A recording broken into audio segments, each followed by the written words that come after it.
శ్రీరామచంద్రం శ్రితపారిజాతం సీతాముఖాంబోరుహచించరీకः సమస్తకల్యాణగుణాభిరామः నిరంతరం మంగళమాతనోతు.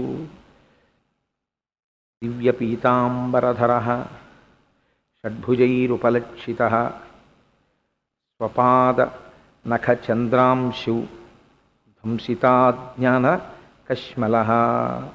హరి ఓం శ్రీ దత్తాత్రేయాయ నమః. శ్రీ సాయినాథాయ నమః.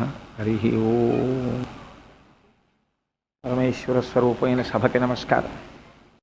నిన్నటి రోజు సంఘాన్ని ప్రారంభం చేస్తూ గురువు అన్న శబ్దానికి సంబంధించినటువంటి విశ్లేషణ కొంతవరకు చేసి ఆ గురువు యొక్క వైభవం గురించి కొంతవరకు వ్యాఖ్యానం చేసి ఆ శ్రీ గురు చరిత్ర అనబడేటటువంటి 3 పదముల వెనక ఉండేటటువంటి రహస్యాన్ని మీకు తెలియచెప్పేటటువంటి ప్రయత్నాన్ని కొంతవరకు చేసి ఉన్నాను. అయితే మీకు నేను ఒక మాట చెప్పాను. సదాశివ సమారంభాం శంకరాచార్య మధ్యమాం అస్మదాచార్య పర్యంతాం వందే గురు పరంపరాం.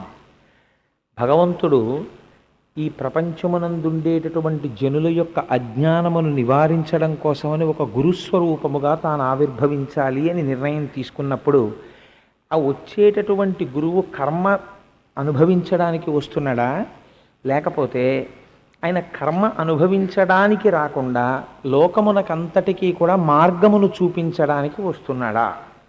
ఇది మీరు ప్రధానంగా గమనించవలసినటువంటి ఒక రహస్యం. ఇప్పుడు ఈశ్వరుడు అన్నవాడు ఒకడు ఉన్నాడు అనుకోండి, ఆయన భగవద్గీతలో స్పష్టంగా చెప్పేశాడు మాట, జన్మకర్మచ మే దివ్యం అన్నాడు. ఇక ఆయనతో మీకు గొడవ లేదు, ఆయనతో మీరు వాదించవలసిన అవసరము లేదు. నా జన్మ నా కర్మ దివ్యం, అవతలకు పో, నువ్వు నాతో దాని గురించి ఇక మాట్లాడక్కర్లేదని చెప్పాడు. ఎందుకంటే నా శరీరం వేరు, నేను కావాలనుకున్నాను, నేను పుచ్చుకున్నాను. అజాయమానో బహుధా విజాయతే అంది శృతి. ఒక్క మాటతో తేల్చి అవతల పారేసింది. అసలు పుట్టుకే లేదు ఆయనకి, కావాలనుకున్నాడు, పుట్టాడంతే. కాబట్టి ఆయన ఎలా అనుకున్నాడో, భక్తులు ఎలా అడిగారో నేను అలాంటి స్వరూపాన్ని పుచ్చుకుంటాను. ఎందుకని అంటే పరిత్రాణాయ సాధూనాం వినాశాయ చ దుష్కృతాం ధర్మ సంస్థాపనార్థాయ సంభవామి యుగే యుగే. ధర్మాన్ని రక్షించడానికి, ఇలా నిన్ను చూడాలని పరితపించేటటువంటి పరమభాగవతోత్తముల యొక్క కోరిక తీర్చడానికి నా అంత నేనుగా ఒక రూపాన్ని తీసుకుంటున్నాను. అసలు నాకు రూపమే లేదన్నాడు. కాబట్టి భగవంతుడు ఒక రూపం తీసుకున్నప్పుడు అవతార ప్రయోజనం అని ఒకటి ఉంటుంది. ఒక రామావతారం ఉందనుకోండి, నరుడుగా వస్తే కానీ రావణ సంహారం అవ్వదు.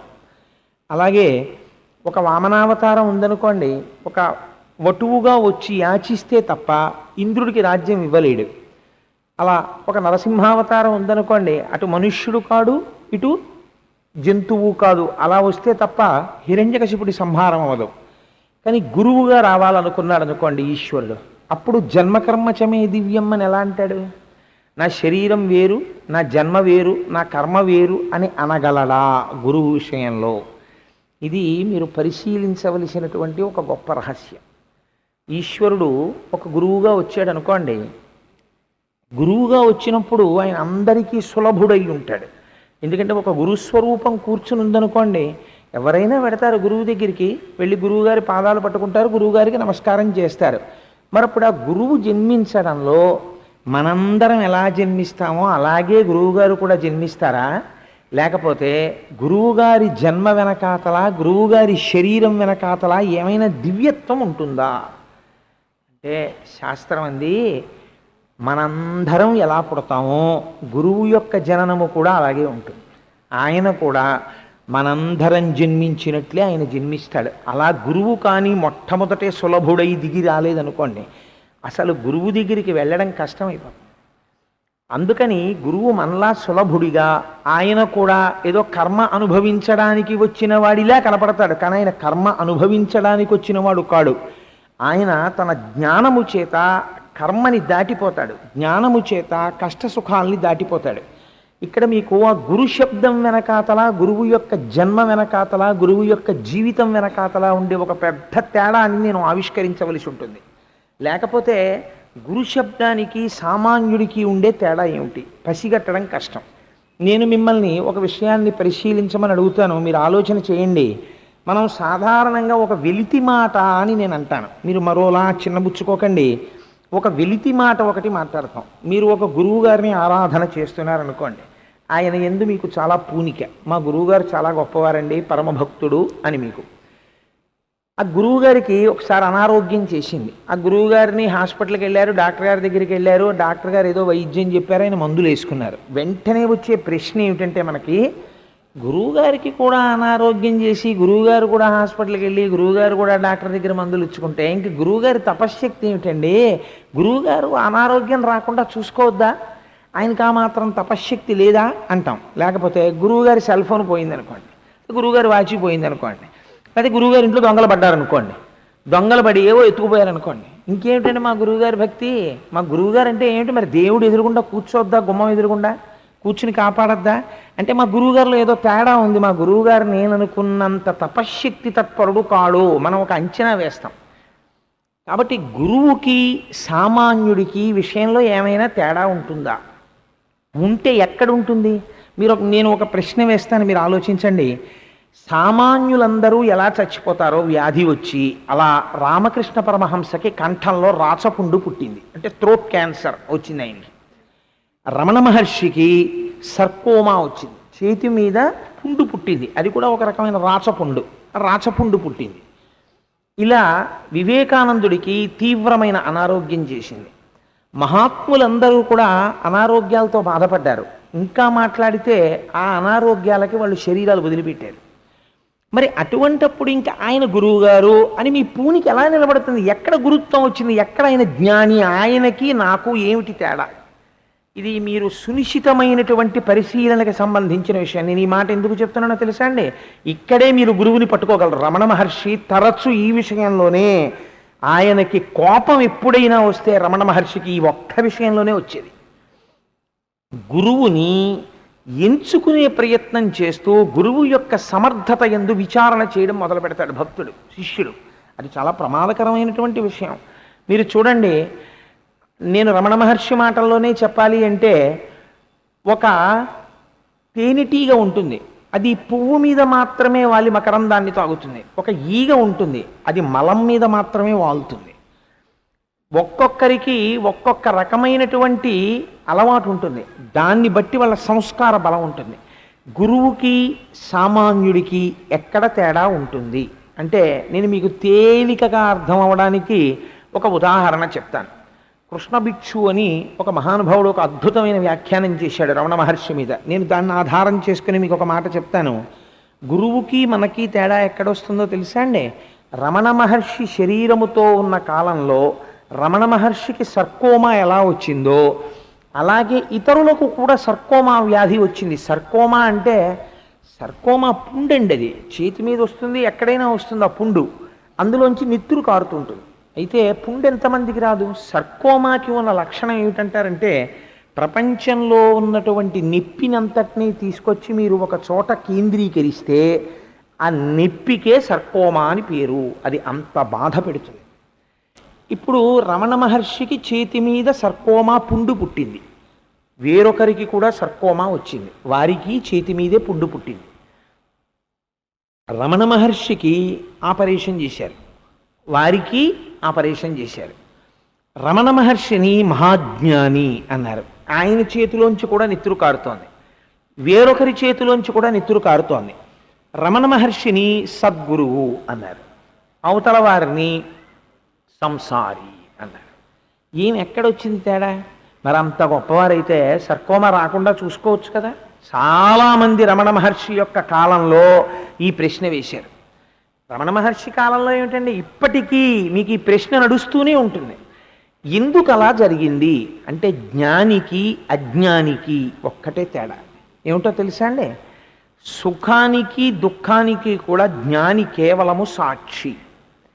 ఆయన సుఖమునందు తాదాత్మ్యత చెందాడు, దుఃఖమునందు తాదాత్మ్యత చెందాడు. ఒక సుఖాన్ని శరీరం అనుభవిస్తోంది అనుకోండి, ఆ సుఖాన్ని చూసి ఆయన ఏమంటాడంటే, ఈ శరీరము సుఖించుచున్నది అంటాడు. సుబ్బారావు గారు, ఆ లైట్లు తీసేస్తే మనకున్న సమస్య ఏమిటి? మనకి శ్రవణేంద్రియంతో కదా. ఎందుచేతనంటే, నాకు సభ ఎలా కనపడుతోందంటే అందరూ తలస్నానం చేస్తున్న వాళ్ళలా కనపడుతోంది. అందుచేత వాళ్ళతో పాటు నేను కూడా చేయవలసి వస్తుంది. ఇవాళ ఎందుచేతనో చాలామంది పాపం అవి కూడా ఏంటి బహుశా గురువుల గురించి వినకపోవడం వల్ల కదా ఇలాంటి జన్మలు వచ్చాయి. మనం కూడా ఒకసారి వింటే ఈ దౌర్భాగ్యం వదిలిపోతుంది అనుకున్నాయో ఏమిటో. ఎవరు ఎక్కువ బాధపడుతున్నారో వాళ్ళకి తెలుస్తుంది గురువు యొక్క వైభవం. అది ఒకనాడు గురువు వైభవాన్ని తెలుసుకోకపోవడం వల్ల కదా ఇలా పుట్టాం అని వాళ్ళవి గురువు వైభవం వినడానికి అవి ఎక్కువ వచ్చేసినట్టున్నాయి. అంచేత దీపం ఆర్పేస్తే కూడా వినగలవా అన్నది మీరు ఒకసారి పరిశీలన చేద్దురు కానీ. కాబట్టి ఆ గురువు సాక్షిగా ఉంటాడు. సుఖం వచ్చిందనుకోండి ఆయన తాదాత్మ్యత చెందడు. ఈ శరీరము సుఖించుచున్నది అంటాడు. ఈ పదార్థము తీయగా ఉన్నది అని ఇది మురిసిపోతోంది అంటాడు. ఈ శరీరము ఇవాళ హాయిగా ఉన్నది అంటోంది అంటాడు. మీరు కూడా అంటారు మీకు తెలియకుండానే, నొప్పెడుతోందండి అంటాడు. ఎక్కడ నొప్పి? మీ చెయ్యి నొప్పండి అంటాడు. ఏ చెయ్యి అంటాడు? ఈ చెయ్యండి అంటాడు. ఈ చెయ్యి అన్నప్పుడు చెయ్యి తాను కాదు, చెయ్యి వేరు. చేతికి ఉన్న నొప్పిని తాను తెలుసుకుంటున్నాడు. ఇది నొప్పెడుతోంది అని తెలుసుకుంటున్నాడు. ఇది నొప్పెడుతోందని తెలుసుకుంటున్నది ఎవరో అది నువ్వు. తెలియబడుతున్నది, చూడబడుతున్నది, తెలియబడుతున్నది అది వేరు.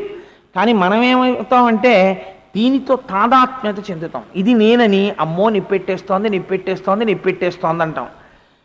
రమణులు సద్గురువు అయ్యారు, బ్రహ్మన్ అయ్యారు ఆయన. ఇందువల్ల ఆయన దీన్ని సాక్షిగా ఉన్నారు. ఓహో ఈ శరీరమునకు ఒక పుండు పుట్టినది, ఈ శరీరము నేను కాదు, నేను కాని దానికి ఒక పుండు పుట్టినది, కాబట్టి నాకేమి బాధ? శరీరాన్ని ఎలా సాక్షిగా చూశానో శరీరానికి ఉన్న పుండుని అలాగే చూస్తున్నాను అన్నారు. ఇలా అందరు అనగలరా? అందరు అనలేరు. ఇలా అనగలిగిన వాడెవడో, సుఖదుఖములకు ఎవడో సాక్షిగా మాత్రమే ఉండగలుగుతున్నాడో వాడు జ్ఞాని, వాడు సద్గురువు. ఇది నోటితో చెప్పినంత తేలిక కాదు, చాలా కష్టం.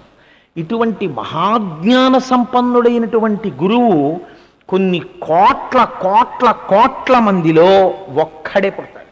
ఎందుకు పుడతాడో తెలుసా అండి? గురువుకి 2 లక్షణాలు ఉండాలి, ప్రధానమైన లక్షణాలు. తాను తరించాలి, విషయమును ముందు తాను బాగా అర్థం చేసుకోవాలి, తను తెలుసుకోవాలి, దాని యందు మనసు రమించాలి. వేరొకరికి బోధ చేసేటప్పుడు ఓష్ ఇంతేనా అన్నంత సులభంగా చెప్పగలగాలి. ఈ 2 లక్షణాలు ఏకకాలమునందు ఉండాలి. చెప్పగలిగి తాను అనుభవించలేకపోయాడు అనుకోండి, అనుభవంలో లేనిది కృతకంగా ఉంటుంది. ఒకవేళ తాను అనుభవించిన దాన్ని చెప్పలేకపోయాడు అనుకోండి, శిష్యులకి అందించలేడు. కాబట్టి 2 లక్షణములు గురువునందు ఉండాలి. ఇంతటి మహాజ్ఞాని పుట్టడం అంటే అంత తేలికగా ఎలా పుడతాడు మీరు ఆలోచించండి. కాబట్టి ఒక గురువు పుట్టడం వరకు ఖాయం, కానీ ఆ గురువు పుట్టేటప్పుడు మాత్రం ఈశ్వరుడు ఒక విచారణ చేస్తాడు. ఏ విచారణ చేస్తాడంటే, ఎవరికి పడితే వారికి ఒక గురువు వారి కడుపున పుట్టేటట్టు అనుగ్రహించవచ్చా? ఎందుకనో తెలుసా అండి? ఒక సద్గురువు కానీ జన్మించాడు అనుకోండి ఒక వంశంలో, ఆయన జన్మించి తన అనుష్ఠాన బలము చేత, తన భక్తి చేత, తన జ్ఞానము చేత ఎందరినో తరింపచేస్తుంటాడు, తాను తరించిపోతుంటాడు. ఈయన చేసినటువంటి పనుల వల్ల పైన ఉన్నటువంటి 7 తరాలు మోక్షం పొందేస్తాయి. ఇప్పుడు ఆ తరాల్లో మహాపాపులు ఉండొచ్చు, కానీ వాళ్ళు మోక్షానికి వెళ్ళిపోవాలి. అలా 7 తరాల్ని మోక్షం ఇవ్వాలి, కింద 7 తరాల్ని రక్షించాలి. ఎందుకని? పైన మహానుభావుడు ఉన్నాడు ఆ వంశంలో, ఆయన్ని చూసి ఆయన కింది తరాల వాళ్ళని చెనకడానికి ఈశ్వరుడు ఒప్పుకోడు, ఊరుకుంటాడు. ఎందుకంటే ఆ వంశంలో పైన ఆయన పుట్టాడు. ఆయన వంశంలో పుట్టిన 7వ తరం వరకు ఏమీ చేయడానికి వీల్లేదు. కాబట్టి ఈశ్వరుడు కూడా మిన్నకుండాలి. కాబట్టి ఎక్కడ పడితే ఎక్కడ, ఎవరికి పడితే వాళ్ళకి అంతటి సద్గురువు పుడతాడా? కష్టం దాన్ని నిర్ధారించడం అనేది శాస్త్రం. ఇక్కడే గమ్మత్తు వస్తుంది. అంచేత సద్గురువు వరకు అంగీకరిస్తారు, ఆయన మహానుభావుడు. కానీ ఆయన మహానుభావుడైనటువంటి ఒక సద్గురువు ఒక దంపతులకి జన్మించాలి. నేను మొట్టమొదటి ఒక మాట చెప్పాను మీకు, మనందరం ఎలా పుడతామో ఆయన అలాగే పుట్టాలి, సద్గురువు కూడా. కానీ పుట్టడానికి వాళ్ళు మోక్షం పొందేస్తారు. ఒక సద్గురువు ఉన్నాడు అనుకోండి, ఆ సద్గురువు తల్లి ఏమీ చదువుకోకపోవచ్చు, తండ్రి ఏమీ చదువుకోకపోవచ్చు, కానీ ఆయన్ని కన్న తల్లి అని ఆవిడికి కూడా మనం నమస్కారం తప్పకుండా చేస్తాం. ఒక భగవాన్ రమణులు ఉన్నారు, వారి తల్లిగారి పేరు అలగమ్మ గారు. అలగమ్మ గారి పేరు మీద మాతృభూతేశ్వరాలయము అని ఒక దేవాలయం ఉంది. ఇప్పుడు ప్రతివారు మాతృభూతేశ్వరాలయంలోకి వెళ్ళి ఒక నమస్కారం చేస్తారు. ఆవిడికి రమణులు ఎక్కడ మోక్షం ఇచ్చారో ఆ స్కందాశ్రమానికి వెళ్ళి చూస్తారు. రమణుల తల్లి, రమణుల తల్లి అని మురిసిపోతారు. అటువంటి స్థితి ఒక తల్లి ఒక తండ్రి పొంది అంతటి మహాపురుషుడు జన్మించాలంటే ఆ దంపతుల యందు ఏదో ఒక ఉత్కృష్టత ఉండాలి. ఇది ఎక్కడ చేస్తున్నారో వంశంలో అటువంటి వారి యందు ఆ వంశమునందు పుట్టడానికి ఈశ్వరుడు అనుగ్రహిస్తాడు తప్ప అల్లాటప్పాగా ఎవరిని పడితే వాళ్ళని ఎంచుకొని సద్గురువు జన్మించాడు. భగవంతుడు జన్మించవచ్చు, ఒక మినహాయింపు ఉంది. ఈశ్వరుడు అనుగ్రహం కలిగిందనుకోండి, ఆయన అలా చూసి సభలో నేను ఆయన కడుపున పుడతానని అనేస్తాడు అంతే సులభంగా. పరమాత్మ అన్నాడు దశరథ మహారాజు గారి కడుపున పుడతానని. కానీ సద్గురువు పుట్టేటప్పుడు మాత్రం అలా పుట్టడు. సద్గురువుని ఇవ్వాలంటే దంపతుల కడుపున దానికి ఎంతో పుణ్యబలం ఉంటేనే వారి యొక్క ఉపాధిలోంచి వారి తేజస్సులోంచి ఆ సద్గురువు జన్మిస్తాడు. అందుకే మీకు గురువు అనేటప్పటికీ ఎవరమైనా చెప్పేటటువంటి శ్లోకం ఒక్కటే చెప్తాం. ఏం చెప్తాం? గురుర్ బ్రహ్మ, గురుర్ విష్ణు, గురుదేవో మహేశ్వర, గురు సాక్షాత్ పరబ్రహ్మ, తస్మై శ్రీ గురవే నమః. బ్రహ్మ విష్ణు మహేశ్వర స్వరూపుడై పరబ్రహ్మమై ఉంటాడు. ఇలా పరబ్రహ్మమై బ్రహ్మ విష్ణు శివాంశలతో సృష్టిలో స్వయంగా కనపడేటటువంటి గురుస్వరూపం ఒకటి ఉన్నది. అదే దత్తాత్రేయ స్వరూపం. ఆయనలో బ్రహ్మ విష్ణు మహేశ్వరులు ముగ్గురు ప్రకటముగా కనపడుతుంటారు, 3 తలకాయలు. మిగిలిన గురువులు కూడా ప్రకటముగా కనపడరు, కానీ వాళ్ళు కూడా బ్రహ్మ విష్ణు మహేశ్వరులు వారి యందుంటారు. పరబ్రహ్మమే వారి యందుంటాడు. వారు పరబ్రహ్మమై ఉంటారు. ఇందువల్ల అలా జరుగుతుంది అంటే నిన్నటి రోజున మీకు నేను ఒక విషయం చెప్పి దాట వేశాను, సమయం సరిపోదని. గురు బ్రహ్మ, బ్రహ్మ అంటే సృష్టిస్తాడు. ఏమిటి సృష్టించాడు గురువు గారు అంటే మీ యందు జ్ఞాన జ్యోతిని వెలిగించాడు ఆయన. ఇన్నాళ్ళు మీరు పరాన్ముఖులై ఉంటే, విషయభోగముల వైపుకుంటే, ఇవాళ మిమ్మల్ని ఆయన పరమాత్మ వైపుకి తిప్పాడు. అందుకని జ్ఞానమును కల్పించాడు. కాబట్టి ఆయన సృష్టికర్త బ్రహ్మ. ఈ వచ్చినటువంటి జ్ఞానం, ఈ భక్తి చెదిరిపోతుంది. మళ్ళీ అస్తస్తమానం గురువుగారి మాట వింటూ ఉండాలి. ఆ వినడంలో గురుర్ విష్ణు స్థితికారుడై ఆ భక్తిని నిలబెడతాడు. గురుదేవో మహేశ్వర, మహేశ్వరుడు లయం చేస్తాడు. ఏది లయం చేస్తాడు అంటే, లయం అంటే ఏదో చంపేయడం అనుకోకండి మీరు. లయం అంటే నిద్రాకాలిక సుఖాన్నివ్వడం కూడా స్వల్పకాలిక లయము అని పిలుస్తారు. అలా అజ్ఞాన లయం చేసి జ్ఞానమునందు నిలబెడతాడు. కాబట్టి గురుదేవో మహేశ్వర 3 చేస్తాడు. కాబట్టి గురు సాక్షాత్ పరబ్రహ్మ, ఆ 3 ఏకరూపుడైనటువంటి గురువు పరబ్రహ్మ స్వరూపుడై ఉన్నాడు. అటువంటి గురువుకి తస్మై శ్రీ గురవే నమః. ఇది మీరు గమనించాలి. తస్మై శ్రీ గురవే నమః ఏమిటి? గురువు గారికి ఆ మాట మేము ఒప్పుకోమండి. తస్మై శ్రీ గురవే నమః ఏమిటండి? గురువుకి నమస్కరించడం ఏమిటి? మేము నమస్కారంతో ఒప్పుకోం. మేము గురువు గారికి ఓ శాలువా ఇస్తాం అని మారుస్తాం శ్లోకాన్ని. లేకపోతే గురువు గారికి స్వర్ణ కంకణాలు ఇస్తాం, లేకపోతే గురువు గారికి కనకాభిషేకం చేయిస్తాం. ఏదో మేము సత్కారం చేస్తాం గురువుగారిని, అంతేగాని గురువుగారికి నమస్కారం చేయడం ఏమిటి? కాదు. ఎందుకు నమస్కారం చేయడం అన్నారో తెలుసా అండి? పరమేశ్వరుడు ముందు గురువు ముందు ఇద్దరి ముందు చెయ్యవలసినది ఒక్కటే. ఏది చెయ్యాలి అంటే, గురువు కనపడగానే ఈ చెయ్యి కలిపి శిరస్సుని దీనికి తాటించి ఇలా వంచి నమస్కరించాలి. అంటే 5 జ్ఞానేంద్రియాల్ని 5 కర్మేంద్రియాల్ని 11వ బుద్ధి స్థానాన్ని ఈ 11ంటిని శరణాగతి చేసి నీ పాదముల దగ్గర విడిచిపెట్టాను. వీటిని మార్చగలిగినటువంటి మహాపురుషుడవు నీవు అని అంగీకరించడం తస్మై శ్రీ గురవే నమః. అంతకన్నా ఆయన కోరుకునేది ఏదీ ఉండదు. అలా ఆయన కోరుకున్నాడు అనుకోండి, నిజంగా అంతరంగంలో బయట వాళ్ళకి తెలియకపోవచ్చు గురువుగారికి కోరికుందో లేదో, ఈశ్వరుడికి తెలుస్తుంది.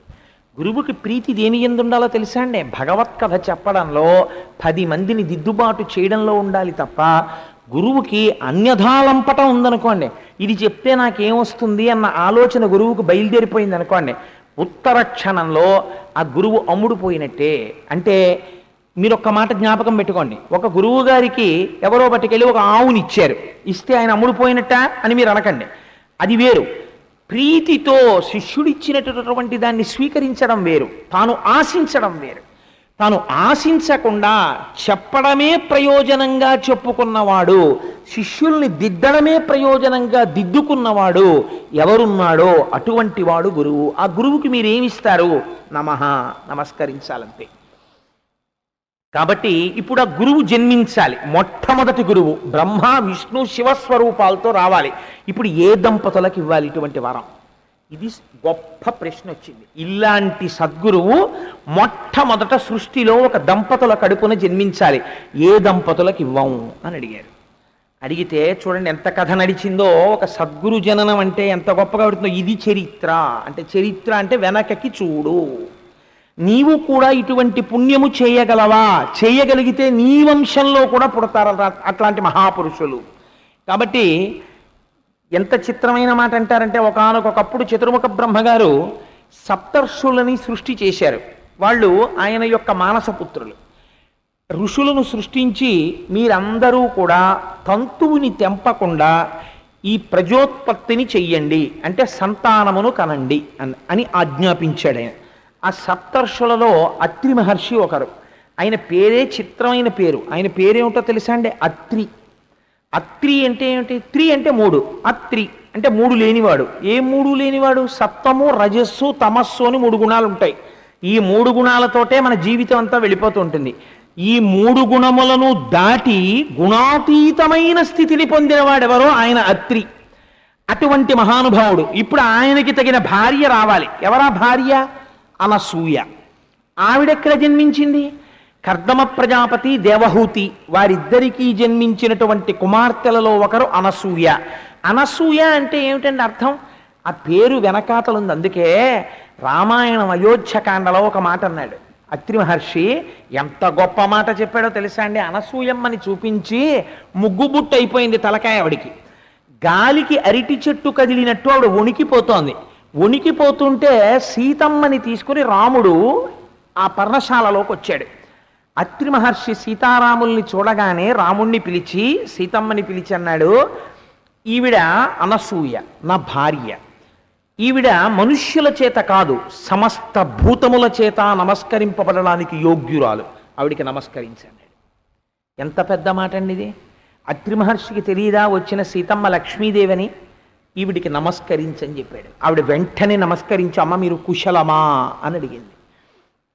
ఎందుకు ఆవిడంత గొప్పదైంది మీకు విచారణ చేసి చెప్తాను. కాబట్టి ఆవిడ పేరు అనసూయ.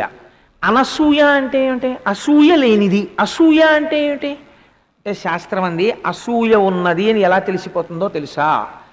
ఎదుటివారిలో ఉన్న గుణమును దోషముగా చెప్పడమే అసూయ అని తెలిసిపోతుంది. అవతల వారి యందు ఒక గుణం ఉంది, అందరికీ అది మంచి గుణంగా కనపడుతోంది, ఒక్కడికి మాత్రం దోషంగా కనపడుతోంది. వాడికి ఆ దోషం ఉందండి ప్రచారం చేస్తున్నాడు. వాడికి ఒక్కడికే దోషంలా కనపడుతోందంటే ఈయన యొక్క గుణమును వాడు శ్లాఘించలేని స్థితిలో ఉన్నాడు. గుణమున్నవాడు గుణము చేత వృద్ధి పొందుతాడు. ఈ గుణమును చూడలేని వాడు అసూయ చేత నశించిపోతాడు. కాబట్టి అసూయ వ్యాధి. ఎదుటివారి గుణమును ఔన్నత్యమును అంగీకరించలేకపోవుట, దీనికి అసూయ అని పేరు. అనసూయ, ఈవిడికి అసూయ లేదు. ఎలా లేకుండా ఉంటుందండి? మనుష్య ఉపాధిలో ఉన్న తర్వాత ఒక్కసారి కాకపోతే ఒకసారి. నేను ఒక మాట అంటే తల్లులు నా మీద కోపగించకండి. నాకు స్త్రీల పట్ల చాలా మర్యాద ఉంది, చాలా గౌరవం ఉంది. నేను ఎప్పుడూ సభాముఖంగా తప్పు చేసి మాట్లాడను, వాళ్ళని తక్కువ చేసి మాట్లాడను. కానీ నేను ఇవాళ ఒక మాట అంటే నా మీద కోపగించకండి. స్త్రీకి సహజముగా కించిత్ అసూయని చెప్తారు శాస్త్రంలో. అటువంటిది అసూయని తీసుకెళ్ళి అనసూయకి చెప్పడం ఏమిటి? ఒక స్త్రీకి చెప్పడం ఏమిటి? చాలామంది తెలియక ఆడవాళ్ళని తక్కువ చేసి మాట్లాడారు శాస్త్రాల్లో అంటారు. వాళ్ళకి ఏం తెలుసు? పేరు పెట్టి గౌరవించడం కూడా ఆడవాళ్ళని గౌరవించారు. అసూయని గెలవడానికి 2 మార్గాలు చెప్పారు. అసూయ నీకు ఉంటుంది, కానీ దాన్ని గెలవాలి. ఎలా గెలవగలవు? 2 మార్గములతో గెలవమన్నారు. నువ్వు ప్రయత్నపూర్వకంగా అలవాటు చేసుకోవాలి. అది అలా అలవాటు చేసుకుంటే నువ్వు ఒక పెద్ద దోషం నుంచి తప్పుకుంటావు. ఏమిటో తెలుసాండే? ఇంత గుణము అవతల వారిలో కనపడితే నీకన్నా వారికి అధికమైన గుణములు ఉన్నాయి అని నీకు అనిపించగానే నీ మనస్సుకి ఒక అలవాటు చెయ్యాలి. వారు నిజంగా మహానుభావుడండి, ఇన్ని గుణములు ఉన్నాయి వారికి అని ఒక గుణం నీకు నచ్చింది పట్టుకుని, అమ్మ బాబు ఆయన మహాత్ముడండి, నిజంగా మరి గుణం ఎంత గొప్పదండి అని నువ్వు ప్రయత్నపూర్వకంగా 10 మందిలో శ్లాఘించాలి. ఇలా శ్లాఘించడం అలవాటైతే నీ మనస్సు లొంగడం మొదలవుతుంది. నీకన్నా పైనున్న వారి గుణమును అంగీకరించి స్తోత్రం చెయ్యాలి. నీకన్నా తక్కువ గుణములున్న వారిని చూసి విమర్శించి వాడెంతటి వాడు వీడెంతటి వాడండం కాదు. అలా అంటూ నువ్వు మెట్టెక్కుతుంటే కిందకి జారిపోతావు. అలా అనకూడదు. ఒక్కొక్క మెట్టు నువ్వు పైకెక్కుతూ కిందనున్న వారిని, నీకన్నా గుణములలో తక్కువ స్థాయిలో ఉన్న వారిని చూసి అరే రే వీరు కూడా ఎన్నడు గుణములు పొందుతారో, ఎప్పుడు పైకెక్కుతారో అని నువ్వు మనస్సులో వారి యొక్క ఉన్నతిని కోరుకోవాలి. ఈ 2 రకములైనటువంటి నడువడి చేత బాగా జ్ఞాపకం పెట్టుకోండి. మీకన్నా అధిక గుణములున్న వారిని చూసి శ్లాఘించాలి. వారిలా నేనైతే బావుణ్ణు అనాలి. మీకన్నా తక్కువ గుణములున్న వారిని చూసి ఈశ్వరుడు వీరిని కూడా సత్పురుషులుగా మార్చి వీరికి ఉన్న ఈ దుర్గుణము పోయేటట్టుగా చేసి వీరిని సమున్నత స్థితికి తీసుకెడితే బాగుండు అనగలగాలి. ఈ 2 రకములైనటువంటి నడువడి చేత అసూయ అనసూయగా మారుతుంది. అనసూయ ఈ లక్షణంతో సమస్త భూతములను ప్రేమించడం తప్ప ఎన్నడూ వేరొకరి యందు అసూయ పెట్టుకున్నటువంటి తల్లి కాదు. అందుచేత ఆవిడ అనసూయ. ఈయన అత్రి. అత్రి అనసూయ. వీళ్ళిద్దరూ ఎటువంటి స్త్రీ పురుషులండి? ఇది దాంపత్యం అంటే. ఇది ఎవరు నిర్ణయించాలి? ఎందుకని వివాహాలు పెద్దలు నిర్ణయించాలని చెప్పడం వెనకాతల ఉన్నటువంటి రహస్యం ఇది. ఓ మొగాడు ఓ ఆడదాన్ని చూసి ప్రేమించేశానంటాం పెద్ద విద్య. అది విద్య కాదు. ఒక పెద్దలు చూసి ఈ పురుషుడికి ఈ స్త్రీ తగినదవుతుంది, వీరిద్దరూ కలిసి జీవనరథాన్ని నడుపుకోగలుగుతారు అని పెద్దలు ఒక తేజస్సు అవుతుంది. ఈ చంద్రుడు క్షీరసాగర మథనంలో వచ్చినటువంటి చంద్రాంశతో కలిసి ఆకాశమునందు చంద్రబింబమై ప్రకాశిస్తాడు. ఇవాళ మనం చూస్తున్నటువంటి చంద్రుడి యొక్క తేజస్సు మనం బ్రతకడానికి కారణమైన ఓషధుల యొక్క ప్రకాశము, మన మనస్సుకి అధిష్టానమైనటువంటి చంద్రుడు అత్రి మహర్షి యొక్క తపశ్శక్తి. ఇది అత్రి మహర్షి అంటే. బ్రహ్మచారి అయి అటువంటి తపస్సు చేశాడు మహానుభావుడు. ఈ వరం ఇస్తే చాలా సంతోషించాడు. బ్రహ్మచారి షహభాష్ అన్నాడు. వెళ్ళాడు, మళ్ళీ తపస్సు చేసుకుంటున్నాడు. అలా తపస్సు చేసుకుంటున్నటువంటి అత్రి మహర్షి కొంతకాలం అయిపోయిన తర్వాత కర్దమ ప్రజాపతి దేవహూతిలకి కుమార్తెగా జన్మించినటువంటి అనసూయమ్మనిచ్చి వివాహం చేశాడు. వివాహం చేస్తే అనసూయమ్మ మహాపతివ్రత అయినది. మహాపతివ్రత అన్న మాటకి అర్థం ఏమిటో తెలుసా అండి? ఇది చాలా గంభీరమైనటువంటి మాట యథార్థమునకు. మీరు ఒక్క విషయం ఆలోచించండి. రావణుడు దుష్టుడు, వాల్మీకి మహర్షి చెప్పారు. రావణుడు దుష్టుడు, మండోదరి మహాపతివ్రత, వాలి దుష్టుడు, తార మహాపతివ్రత. ఇంద్రుడు అప్పుడప్పుడు తప్పు చేసినట్టు కనపడతాడు. శచీదేవి మహాపతివ్రత, సీతమ్మ మహాపతివ్రత, రాముడు దోషము లేనివాడు. దోషము లేని రాముడికి భార్యయై భర్తని అనుగమించినటువంటి సీతమ్మ మహాపతివ్రతే. పరమదుష్టుడై లోకంలో ఉన్న ఆడవాళ్ళందరినీ ఎత్తుకొచ్చి అనుభవిస్తానన్న రావణాసురుణ్ణి అనుగమించిన మండోదరి పతివ్రతే. తన తమ్ముడైనటువంటి సుగ్రీవుడు బ్రతికి ఉండగా తమ్ముడి భార్య అయినటువంటి రుమని తెచ్చి తన భార్యగా అనుభవించినటువంటి వాలి భార్య అయిన తార వాలిని అనుగమించి పతివ్రతే. అదేమిటండి అలా ఎలా కుదురుతుంది? అందరూ పతులు ఒకలా లేరు కదా. ఒక్కొక్కరు ఒక్కొక్కలా ఉన్నారు. ఒకడు మంచివాడు, ఒకడు చెడ్డవాడు. కానీ భర్తని అనుసరించిన వాళ్ళు మాత్రం పతివ్రతలే. అదేంటి అలా ఎలా కుదురుతుందండి ఈ నిర్వచనం? ఇది తెలియాలంటే నువ్వు అనసూయమ్మ గురించి వినరా అన్నారు. అనసూయమ్మ గురించి విన్నంత మాత్రం చేత పాపాలు ఎగిరిపోతాయి. ఆ తల్లికున్న గొప్పతనం ఏమిటో తెలుసా అండి? వివాహమైనది మొదలు పతిని అనుగమించడము, పతి చెప్పినది ధర్మముగా పాటించడము తప్ప వేరొకటి ఆవిడికి తెలియదు. అందుకే రామాయణంలో అయోధ్యకాండకు ఒక్కదానికి ఒక గమ్మత్తుంది. అయోధ్యకాండ ప్రారంభం చేసేటప్పుడు వాల్మీకి మహర్షి ఒక చిత్రమైన మాటతో మొదలుపెట్టారు. గచ్చత అని మొదలెట్టారు. గచ్చత మాతులకు లంభరతేన తదానగ శత్రుఘ్నో నిత్య శత్రుఘ్నో నీత ప్రీతి పురస్కృత అన్న శ్లోకంతో మొదలుపెట్టారు. గచ్చత అంటే వెళ్ళిపోయింది అని. వెళ్ళిపోయాడు. అయోధ్యకాండలో అన్నీ వెళ్ళిపోయాయి. అయోధ్యకాండ వరకు అంతఃపురంలో అందరూ కలిసి ఉన్నారు. అయోధ్యకాండ ప్రారంభమయ్యాక అయోధ్యలో ఉన్న సింహాసనం నందిగ్రామానికి వెళ్ళిపోయింది. రాముడు అరణ్యాలకు వెళ్ళిపోయాడు, సీతమ్మ అరణ్యాలకు వెళ్ళిపోయింది, లక్ష్మణుడు అరణ్యాలకు వెళ్ళిపోయాడు, దశరథుడు ఊర్ధ్వలోకాలకు వెళ్ళిపోయాడు. అన్నీ వెళ్ళిపోయాయి. అన్నీ వెళ్ళిపోతాయి ఈ కాండలో అని చెప్పడానికి గచ్చత అని మొదలెట్టారు. ఈ వెళ్ళిపోవడం అనేటటువంటిది ఇంకా శుభంతో మళ్ళీ తిరగాలి. ఎక్కడ తిరగాలి? కాండ పూర్తి చేసినప్పుడు మళ్ళీ ఎక్కడ పూర్తి చేశారో తెలుసండి? అయోధ్యకాండ అత్రి మహర్షి అనసూయమ్మ దగ్గరికి సీతారాముల వెళ్ళడం దగ్గర పూర్తి చేశారు మళ్ళీ. అంటే ఎంత జాగ్రత్తగానో ముగించవలసిన కాండ ఎవరి దర్శనంతో పూర్తవ్వాలి? అత్రి అనసూయల దర్శనంతో. అనసూయమ్మ అత్రి దర్శనానికి సీతారాములు వెళ్ళారు అయోధ్యకాండలో.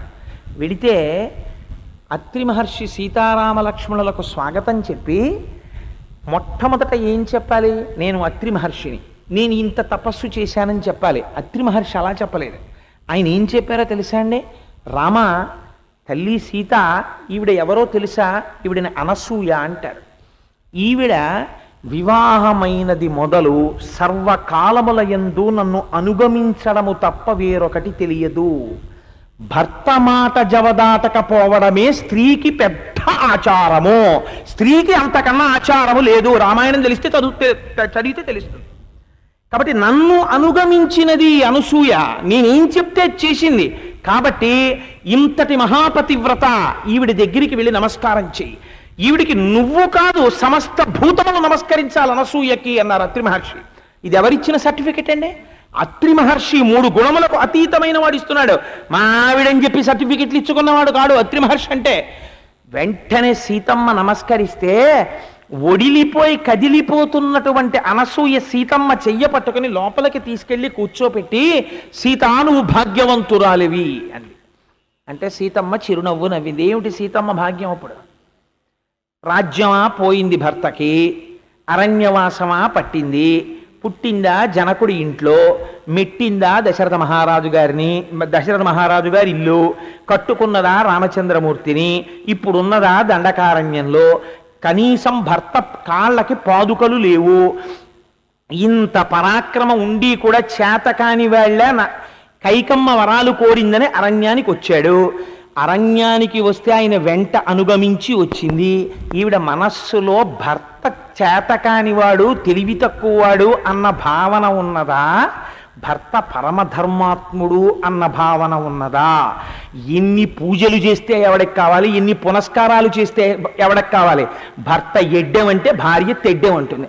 ఆవిడ దృష్టిలో ఎప్పుడూ భర్త చేతకానివాడే. అది చిల్లుకుండలో పోసిన నీరు ఆ ఉపాసన. కాబట్టి ఇప్పుడు ఏమైంది అంటే సీతమ్మని అందుకుని ఈ ప్రశ్న వేసింది అనసూయమ్మ, నువ్వు భాగ్యవంతురాలివి. సీతమ్మ నవ్వింది. ఆవిడకి అర్థమైంది. ఏమనాలి వెంటనే సీతమ్మ? ఏమిటమ్మా మీరు కూడా అలా అంటారు? ఏముందమ్మా మాకు భాగ్యం, క్షత్రియులం, ఎక్కడో ఉండవలసిన వాళ్ళం, కందమూలాలు తింటూ అడవిలో తిరుగుతున్నాం. ఇప్పుడు పాపమ్మ ఆయనకి ఏం లేదమ్మా అనాలి కదా. చిరునవ్వు నవ్వి ఆవిడంది, అవును నాకన్నా భాగ్యవంతురాలెవరు అంది. అంటే ఇప్పుడు అనసూయమ్మంది, నీ స్వజనాన్ని, నీ ఐశ్వర్యాన్ని, నీకున్న సమస్తాన్ని, నీ పుట్టింటి వారిని కూడా విడిచిపెట్టి ఇంత గొప్ప భర్త అని భర్తలో ఉన్న సుగుణమును మాత్రమే దర్శనము చేసి భర్త వెంట వచ్చావు. నిజంగా రాముడు అన్నీ సుగుణాభిరాముడు. ఆయన వెనక చూద్దామంటే ఏం దుర్గుణాలు లేవు, కానీ చూడాలనుకున్న వారికి కనపడవండి దుర్గుణాలు. నిజంగా సీతమ్మ భార్యా కోణంలోనే చూసింది అనుకోండి, ఏమిటండి మీ చేతకాంతనం, ఎందుకంటే విశ్వామిత్రుడి దగ్గర వశిష్ఠుడి దగ్గర నేర్చుకోవడం అవన్నీని. ఒక అస్త్రం వేయలేదు, ఓ శస్త్రం వేయలేదు.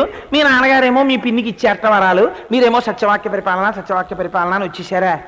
ఎందుకండి కష్టాలు ఇవన్నీ? ఏ రాక్షసుడో గుట్టుకుని నన్ను మింగేస్తే మీ కళ్ళు చల్లపడతాయి, నేరకబోయి చేసుకున్నాను, ఎందుకు వచ్చినట్టు మీదిలో ఎందుకు ఎత్తినట్టు శివధనస్సు, నా కర్మ కొద్దీ వచ్చారు మీరు అనాలి.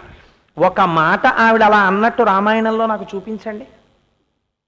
అలా అనలేదు కాబట్టే సీతమ్మ మహాపతివ్రత అయింది.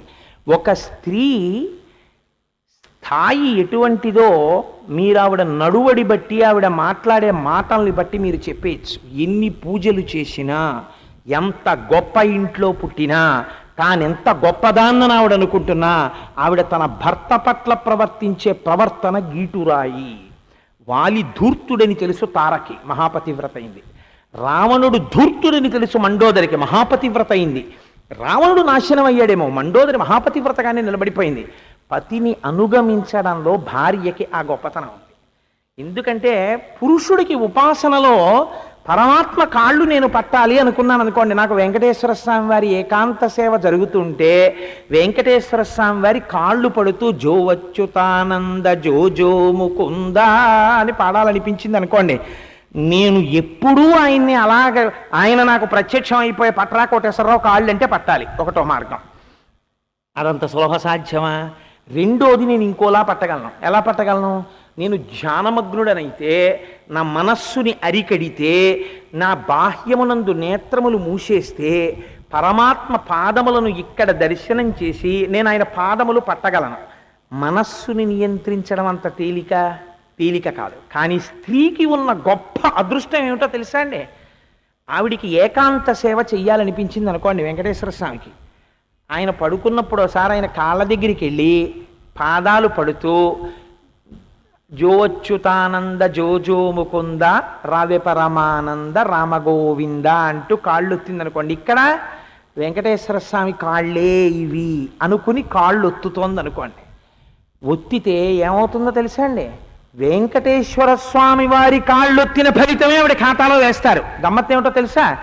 ఒకవేళ భావన ఆవిడికి లేదనుకోండి, ఆవిడికి లేకుండా ఏ కాళ్ళు పట్టవే కాసేపు అన్నాడు అనుకోండి ఆయన, అబ్బా నాకు నిద్ర వస్తుంది కానీ సర్లే పాపం ఏదో అడిగాడు కదా అని కాళ్ళు పడుతోంది అనుకోండి, కాస్త ఏదో పట్టేసి పడుకుందాం అన్న భావనతో పట్టింది ఆవిడ. కానీ శాస్త్రం ఎంత మర్యాదగా మాట్లాడిందో తెలుసా అండి? అలా పట్టినందుకు పరమాత్మ కాళ్ళు పట్టిన ఫలితమే వేస్తారు. భర్తకి అన్నం వండి పెడితే ఈశ్వరుడికి మహానైవేద్యం పెట్టిన ఫలితమే స్త్రీకి ఖాతాలో వేస్తారు. పురుషుడికి మహానైవేద్యం పెట్టిన ఖాతా ఫలితంలో పడాలంటే వాడు ఖచ్చితంగా మహానైవేద్యమే పెట్టాలి, తప్ప ఇంకోటి లేదు. ఆవిడ భర్తకి గరిటెతో నిలబడి టక పప్పు కూర వడ్డించేసింది అనుకోండి, ఈశ్వరుడే వచ్చి తిన్నట్టు. వీడు అగ్నికార్యం చేసి హవిస్సిస్తేనే తింటాడు పరమేశ్వరుడు. ఆవిడికి ఆ బాధ లేదు, ప్రతి నిత్యం పరమాత్మ సేవ చేసేస్తుంది. ఇంకో గమ్మత్తు ఏమిటో తెలుసా అండి? ఈవిడ చేస్తున్న పుణ్యంలో ఫలితాన్ని భర్తకి ఇరు, కానీ భర్త చేసిన పూజలో పుణ్యంలో అర్ధభాగం ఆవిడ ఖాతాలో వేసేస్తారు. ఒక మహాపురుషుడికి ఇల్లాలయ్యిందనుకోండి, ఆయన ఈవిడ ఇద్దరు శరీరాలు వదిలిపెట్టేశారనుకోండి, ఇద్దరిలో ముందు ఎవరు తరించేస్తారో తెలుసా? భార్య. కారణం ఏమిటో తెలుసా అండి? ఒకటి, అటువంటి వాడికి వండి వడ్డిస్తోంది, ద్విగుణీకృత పుణ్యం. ఎందుకని? ఒకటి పరమాత్మ రూపం, రెండు భక్తుడు, భగవంతుడికి అత్యంత ప్రీతిపాత్రుడు. ఆయనకు వండి పెట్టినందుకు భార్య అయినా సరే ఆయన పొంగిపోతుంటాడు, వీడికి అన్నం వండి పెడుతోంది ఇది అని. కాబట్టి ద్విగుణీకృత పుణ్యం. దీనికి తోడు తాను చేసుకున్న పుణ్యం, తను ఎప్పుడో గోవింద అందనుకోండి, ఆ పుణ్యం ఆవిడదే. కాబట్టి ఇప్పుడు ఏమైంది? ఈయన పుణ్యంలో సగం ఆవిడ చేసుకున్న పుణ్యం కలిపి ఆవిడ ఖాతాలో ఉంటాయి, ఈయన చేసుకున్న పుణ్యంలో సగమే ఈయన ఖాతాలో ఉంటుంది. ఇద్దరు శరీరాలు పడిపోయేటప్పటికి ఆవిడ ఖాతాలో ఎక్కువ ఉంటుంది, ఈయన ఖాతాలో తక్కువ ఉంటుంది. కాబట్టి ఏది అదృష్టం? అందుకే 7 తరాలు చూసి ఒక మంచివాడి చేతిలో ఆడపిల్లని పెట్టడానికి కారణం అది. భక్తుడైన వాడికి ఇస్తారు పిల్లని తీసుకెళ్ళి, ఎందుకని తరింప చేస్తాడు తన కూతురునని చెప్పి. అంతేకాని వేరొకటి ఆ ప్రమాణము కాదు. కాబట్టి చూడండి ఎంత గమ్మత్తో, అత్రిని అనుగమించినది అనసూయ. అంతే ఆవిడ పాతివ్రత్యం, అంతే మహాపతివ్రత అయిపోయి కూర్చుంది ఆవిడ. ఇప్పుడు ఆవిడ ఏం చేసింది పాతివ్రత్యంతో అంటే మీకు ఒక గమ్మత్తు చెప్తాను. అత్రి మహర్షి అన్నారు, ఒకానొకప్పుడు 10 సంవత్సరములు కాటకం వచ్చింది ప్రపంచం అంతా. ఎటువంటి కాటకమో తెలుసా? చెట్లు పుట్టలు అన్నీ కూడా తమంత తాము కాలిపోయాయి, అంత వేడి పుట్టేసింది ప్రపంచంలో. అప్పుడు ఈ అనసూయమ్మ ఏం చేసిందో తెలుసా? సీత, నన్ను అనుగమించినటువంటి పాతివ్రత్య బలంతో గంగా నదిని ప్రవహింపచేసినది ఇంకిపోకుండా. చెట్లని మూలములను నిలబెట్టి అవి చచ్చిపోకుండా నీరు లేకుండా బ్రతికించి పళ్ళు పండించి జనులను కాపాడినది. అది అనసూయం అంటే. ఇంత శక్తి ఎక్కడి నుంచి వచ్చిందో తెలుసా? నన్ను అనుగమించడంలో వచ్చింది. అటువంటి మహాపతివ్రత సేవించావిండి అన్నాడు. ఏమిటండి అలా అంటున్నారు? అనలేదు రాముడు. సేవించు సీత అనసూయమ్మని అన్నాడు. ఆ అనసూయమ్మంది చూసి, ఓ సీతమ్మ, నువ్వు ఎంత భాగ్యవంతురాలివి, పతిని కట్టుకున్నందుకు సదాచారమేమి? భర్త మాట వినడమే. భర్త ఎడ్డెమంటే తను తెడ్డెమని, భర్త చెయ్యమన్నది కాకుండా తన సొంత బుద్ధికి తోచింది తాను చేసి, తాను చేసిన దాని చేత తానేదో ఉత్కృష్టతని పొందుతున్నాననుకున్నది భ్రష్టాచారము. అది స్త్రీకి ఆచారమే కాదు, దురాచారము. మీరు రామాయణం చదవండి, నేను అబద్ధం చెప్పానేమో. అనసూయమ్మ చెప్పింది సీతమ్మ తల్లితో, నేను భర్తని అనుగమించాను, నువ్వు భర్తని అనుగమించి వస్తున్నావు. సీత కొందరు స్త్రీల యందు మనస్సులో వారికి తెలియకుండానే కామమోహితులవుతారు. కామం అంటే తుచ్చకామమే కామము కాదు, మేము చాలా గొప్ప పనులు చేస్తున్నామన్న విర్రవీగు ఉంటుంది. ఆ విర్రవీగు చేత వారు చేసే పని ఏమిటో తెలుసా? భర్త యందు తృణీకార భావం ఏర్పడుతుంది. ఈయనకేం తెలుసు, మాకు తెలుసు అన్ని అన్న భావన వస్తుంది. ఈ భావన ఉన్నవారు ఎటుపోతున్నారో తెలుసా? అధపాతాళమునకు వెళ్ళిపోతున్నారు. నిరంతర భర్తృ నిరసనము జరుగుతోంది, ఈశ్వర ధిక్కారము. అందుచేత మహాపాపాన్ని మూట కట్టుకుంటున్నారు. భర్తని అనుగమించిన వారు ఊర్ధ్వలోకములకు వెళ్ళిపోతున్నారు. సావిత్రిలా నువ్వు నీ భర్తని అనుసరించి వచ్చావు సీతమ్మ, నీ పాతివ్రత్యానికి నేను పొంగిపోతున్నాను, ఏది 4 మాటలు నువ్వు మాట్లాడు అంది. ఎంత గొప్పగా అడిగిందో చూడండి ఆవిడ. అంటే సీతమ్మ అంది, అమ్మా నీవు చెప్పిన విషయములు నాకు కూడా తెలుసు తల్లి. నా తల్లి వివాహము చేసేటప్పుడు అగ్ని కార్యంలో నన్ను పక్కన కూర్చోబెట్టుకుని ఈ విషయాలే చెప్పింది అంది. తల్లి, ఆడపిల్లని కన్న తల్లి కన్యాదానం జరిగేటటువంటి సమయంలో మీ అత్తగారిని ఇలాను, మీ మామగారిని ఇలాను, మీ ఆయన్ని ఇలా లొంగ తీసుకో, మీ అత్తమామల నుంచి కొడుకుని వేరు చేయి, అల్లుడు మన ఇంటికి రావాలి, మనం అల్లుడిని గౌరవించకూడదు, వాళ్ళ తల్లి తండ్రి ఏమైపోతే మనకెందుకు, ఈ దిక్కుమాలిన కబుర్లు కాదు ఆడపిల్ల తల్లి చెప్పవలసింది. అత్తవారింటి వైభవాన్ని నిలబెట్టు, నీ భర్త మనస్సుని చూరగొను, ఆయన వెనక అనుగమించు. నీకు ఇవాల్టి నుంచి ప్రత్యక్షమైనటువంటి దైవము తండ్రితో సమానం మామగారు. నీ తండ్రిని ఎలా గౌరవిస్తావో మామగారిని అలా గౌరవించు, నన్ను ఎలా గౌరవిస్తావో నీ అత్తగారిని అలా గౌరవించు అని. అన్నిటికన్నా పెద్దది ఆచారము అన్న మాటకు ఒక్కటే అర్థము, నీ భర్త మాటయే నీకు ఆచారము. ఆయన ఏది చెప్పాడో అది నువ్వు చేయడమే నీకు ఆచారం, అంతే, వేరొకటి ఆచారము లేదు స్త్రీకి. కాబట్టి నీ భర్త మాటని తిరస్కరించి నువ్వు సదాచారంలో ఉన్నానని మాత్రం అనుకోకు అని ఈ మాటలు మా అమ్మ కూడా చెప్పిందమ్మా నాకు అగ్ని కార్యంలో. అయినా తల్లి అనసూయమ్మ, నేను ఒక మాట చెప్తాను విను. పురుషుడు దుర్మార్గుడై, ఇంద్రియలంపటుడై, చేతకానివాడై, భార్యని విడిచిపెట్టి తిరిగేటటువంటి దుర్మార్గుడై, అటువంటి వాణ్ణి కూడా అనుగమించినటువంటి స్త్రీ గొప్పదేమో. సకల లక్షణ లక్షితాంగుడై, అమృతము వంటి హృదయము కలిగిన వాడై, పరమ నెమ్మది కలిగిన వాడై, ధర్మాత్ముడై, ఎప్పుడూ నాయందు మనస్సున్నవాడైనటువంటి నా భర్త మాట నేను వినడంలో గొప్పతనమే ఉందమ్మా అని అడిగింది. పొంగిపోయింది అనసూయమ్మ. సహబాష్ సీతమ్మ, ఏమి మాట్లాడావు, స్పష్టంగా మాట్లాడావు. నీ పాతివ్రత్యానికి నేను పొంగిపోతున్నాను, అందుకే నీకేమిస్తున్నానో తెలుసా? ఇవిగో పట్టుబట్టలు, ఇవి నలగవు. ఇవిగో అంగరాగములు, అంగరాగములు అంటే ఫెయిర్ అండ్ లవ్లీ లాంటి క్రీమ్స్. ఈ క్రీమ్స్ ఇవి రాసుకుంటే ఎంతకాలానికి సువాసన వస్తూనే ఉంటుంది. ఇవిగో నీకు కొన్ని నగలు ఇస్తున్నాను, ఈ నగలు ఎప్పటికీ ప్రకాశవంతంగానే ఉంటాయి. కొన్ని పువ్వులు ఇస్తున్నాను, ఈ పువ్వులు వాడవు. ఇవి పెట్టుకుని నువ్వు ఎవరి దగ్గరికి వెళ్ళాలో తెలుసా? నేటి రాత్రి రాముడి దగ్గరికి వెళ్ళు. లక్ష్మి చేత శోభింపబడిన శ్రీ మహావిష్ణువులా నిన్ను చూసి రాముడు సంతోషించాలి, వెళ్ళండి. అంటే నేను సభాముఖంగా ఇలా చెప్పానని మీరు అనుకోకండి. అమ్మ ఋష్యాశ్రమంలో ఇప్పుడు అర్ధరాత్రి వేళని నీ పట్టు చీర కట్టుకుని అంగరాగాలన్నీ రాసుకుని పువ్వులు ఎట్టుకుని నేను రాముడి దగ్గరికి వెళితే బాగుంటుందా, ఇప్పుడు వద్దులేండి అని అనలేదు సీతమ్మ. ఆచారం అంటే ఇది. భర్త మనస్సు రంజిల్లేటట్టుగా ప్రవర్తించడం కన్నా ఆచారమే ఉందండి. వెంటనే కట్టుకుంది అంతే ఆవిడ. ఇన్ని పెట్టుకుని సిగ్గుపడుతూ వెళ్ళి రామచంద్ర ప్రభు దగ్గర నించింది.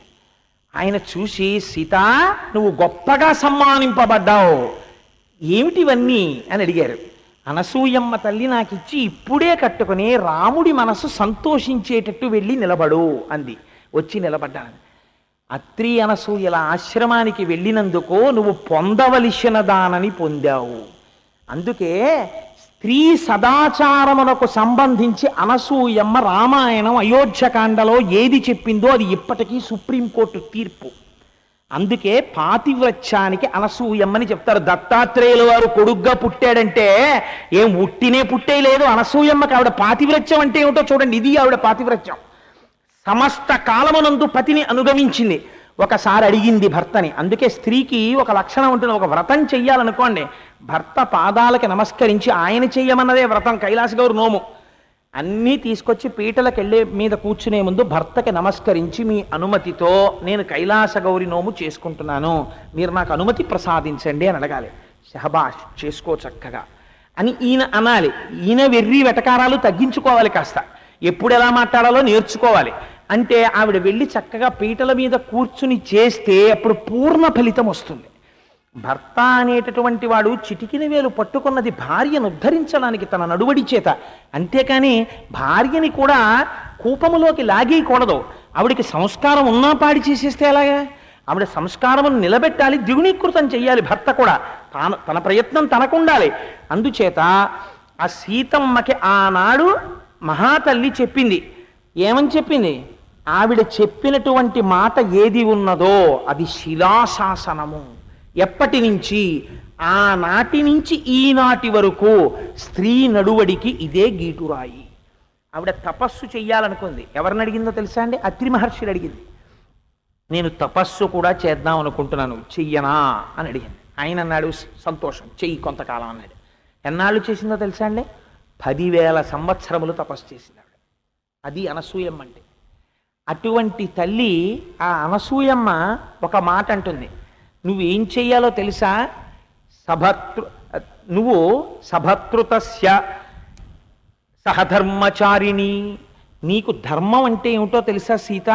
ఎప్పుడూ భర్తతో అనుగమించి ఆయన చెప్పినట్టు చెయ్యడమే నీకు గొప్ప ధర్మము. ఈ ధర్మము నుండి ఎన్నడూ వైక్లభ్యమును పొందకు. అలా ఉండడం చేత ఏమవుతుందో తెలుసా? యశస్య ధర్మస్య తతః సమాప్స్యసి. దాని చేత కీర్తి, దాని చేతనే ధర్మము, ఈ రెండూ కూడా పూర్ణమవుతాయి. ఈ విషయంలో వచ్చే వైక్లభ్యము రెండిటిని పాడు చేసేస్తుంది.